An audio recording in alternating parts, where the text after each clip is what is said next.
students and viewers at home. My name is Mr. Samson Etam. I will be your instructor today, and I will be teaching you biology with the topic animal nutrition. For those of you who are in SS2 preparing for entrance exam into SS3, that is the state exam, as well known as mock entrance examination, and those of you who are preparing for your external exam into external exam like WAEC, NECO, and the rest of them, I would advise specifically listen to this lesson because it will be of. I'll start with the first subsidiary aim I have on the board: animal nutrition and mode of nutrition in animal, division in habits of feeding, different stages in the process of feeding in animal, and the mechanism of feeding in protozoan. And our emphasis will be only on amoeba and paramecium. Quickly, we look at animal nutrition and mode of nutrition. But before we do that, let's consider what the definition of nutrition looks like. What is nutrition? Nutrition is a science that deals with the study of food and how this food is being assimilated into the body, and then how the body makes use of this food for the purpose of growth and sustainability of life. Then the mode of nutrition in animal are divided into two. We have autotrophic nutrition and heterotrophic nutrition. Now, autotrophic nutrition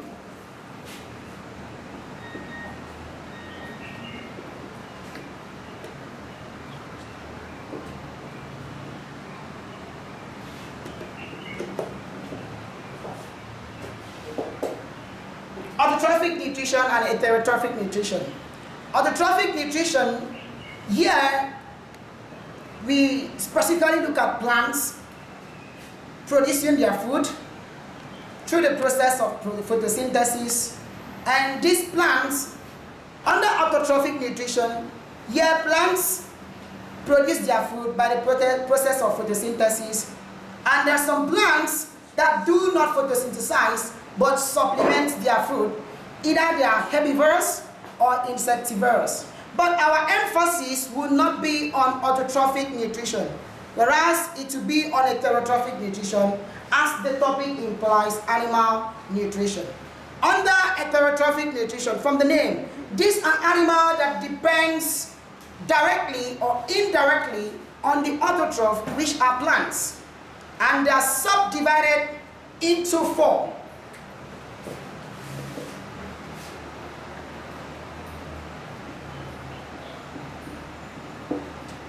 One of it is symbiotic or mutualism.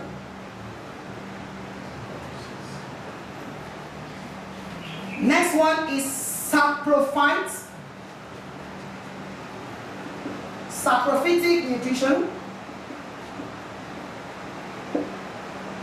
Next one is holozoic.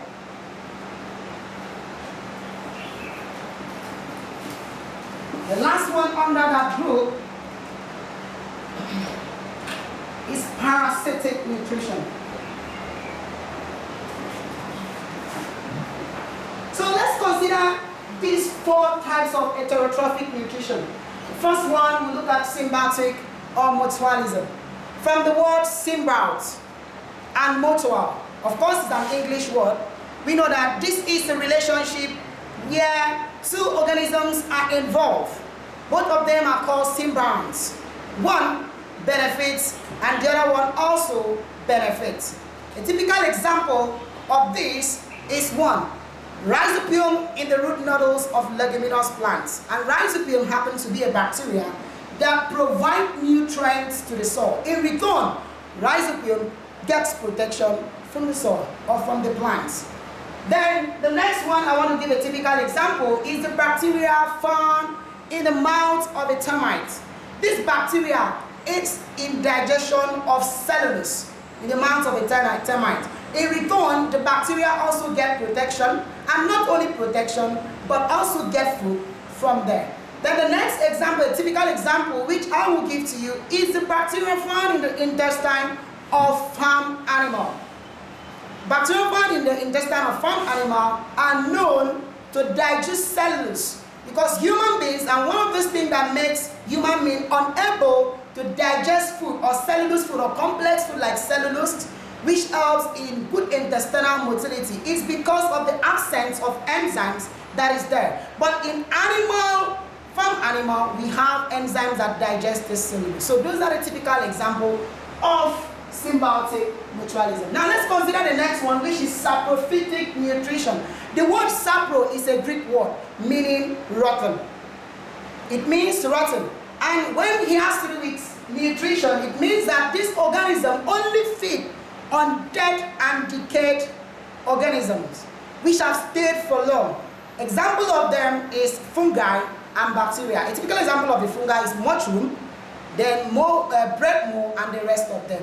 The bacteria can be Bluegian algae and the cyanobacteria, though most of them photosynthesize, but they also carry out what? Saprophytic nutrition.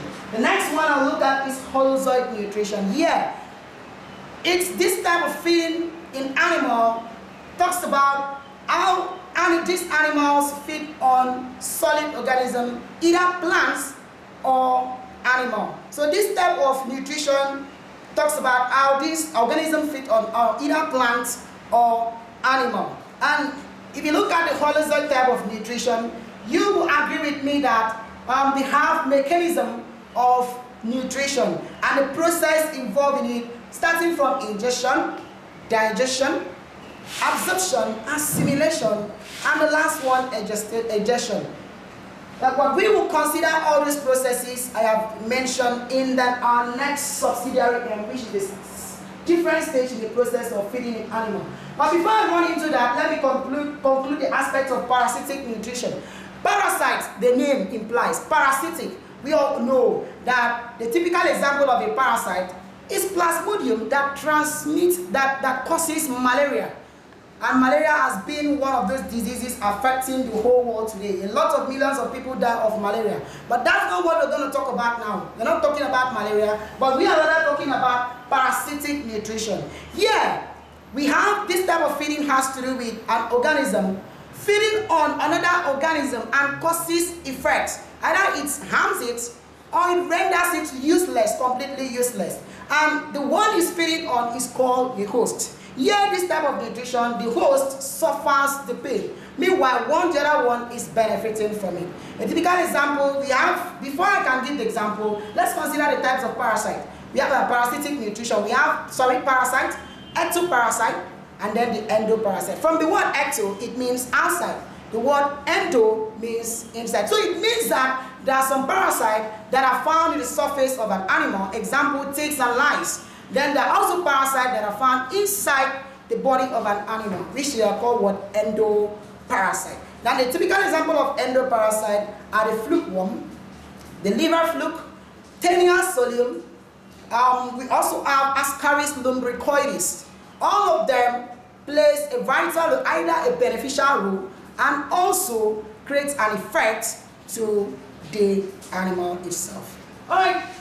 We move over to the next subsidiary, which is the different stages in the process of feeding in animal. Before now, it will surprise you to know that there are different processes, which you know one. The one of it you know is digestion. There are different processes that organism passes through before food is being taken into the body to sustain life.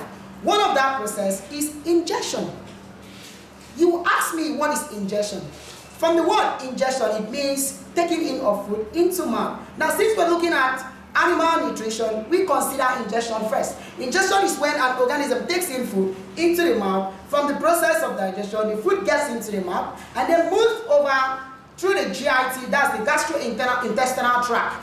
The next one after ingestion is digestion. Digestion is a process that involves the breakdown of complex food substances into smaller food substances with the aid of what? Enzymes, and you undergo chemical reaction. So animal nutrition for digestion, before animal will get their food, digestion must take place. The next one I want to consider on that process, or the different stages in the process of feeding the animal, is as absorption. After digestion, absorption is the next thing. Then how do animals absorb their food? The mechanism of action involved in absorption is when the villi found in the intestine, because after digestion it will go to absorption, then the villi found in the intestine of animal will begin to get this food that have been broken down, pass through layers and membrane, and send them into what? Blood vessels, where they are now evenly distributed into the body through the process of assimilation. Now the next one I want to discuss is that one which is assimilation. What is assimilation? From the word assimilate, just like understanding, when the class teacher is teaching you. But here we are considering animal nutrition. Assimilation is when this food that have been absorbed in the lacteal or in the layer of the small intestine have been taken into bloodstream and then evenly distributed to every part of the body. Now the last one I want to consider here is the mechanism of feeding in protozoa. The protozoa, which we all know, are microscopic organisms that cannot be seen with the naked eye. But our emphasis will be on amoeba and paramecium. Before now, we say amoeba does not have any shape. It's a shapeless animal. And what happened to this amoeba in terms of nutrition? Now let's look at this diagram, which is there on the board. Mode of nutrition.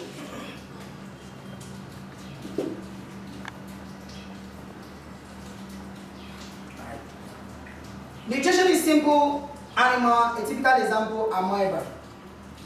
Now let's consider amoeba. Most students often fail this question when they are asked in exam. The teacher will ask them, does amoeba has a food vacuum? They will say yes. Some will say no.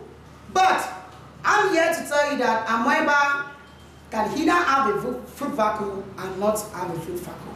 Now, the first one I want to consider is the processes. The first thing amoeba does, amoeba uses pseudopodia for movement. When once it signals the food, it uses the pseudopodia, move close to the food. By then, it does not create a food vacuum yet. Move close to the food. As you can see, this is the process. But once it moves close to the food, ingestion has taken place. Then engulf the food immediately by the process of phagocytosis. That is engulfment of the food, surrounding the food, and bringing it into its cytoplasm. Now, immediately after it has ingested the food, the next thing amoeba does is digestion. That before amoeba could be able to digest the food now forms a food vacuum. Then secretion of different enzymes that will help to synthesize the food. That's digestion. Immediately after the digestion, the part of the digestion completed, the next one is ingestion. You will ask me, since this is a microscopic organism, do they have any means of evacuating the unwanted substances that have already been used? Of course they don't have. What they do here is, during ingestion, the food particles that have been used of are evenly distributed all around the parts of the amoeba, and then they are just removed into the surrounding the cilia soil. Alright, with that, we've come to the end of this class. But before I will end the class, I would like you to look at some questions like the mechanism of action in paramecium, because we said we're going to consider mechanism of nutrition in simple animal like protozoan, which is amoeba, and paramecium. So I will give an assignment. Go and check the mechanism of digestion or simple digestion, or the mechanism of nutrition in animals like paramecium. What happened? How do they do this, and how do they move toward their food when they notify one? The next one I want to give you like an assignment. You should also describe the mode of nutrition in plants. Of course, describe the mode of nutrition in plants, which will be our next lesson. With this, we've come to the end of our lesson today. And before I leave the stage, I would like to give an assignment, which is number 1. Look at the mechanism of nutrition in protozoan. A typical example, consider paramecium. And also, click on the home page on this platform to look at the MCQ question, the multiple choice question. Assess yourself. Then place some comments. In the next class, I will look at the comments and also give you the possible correction.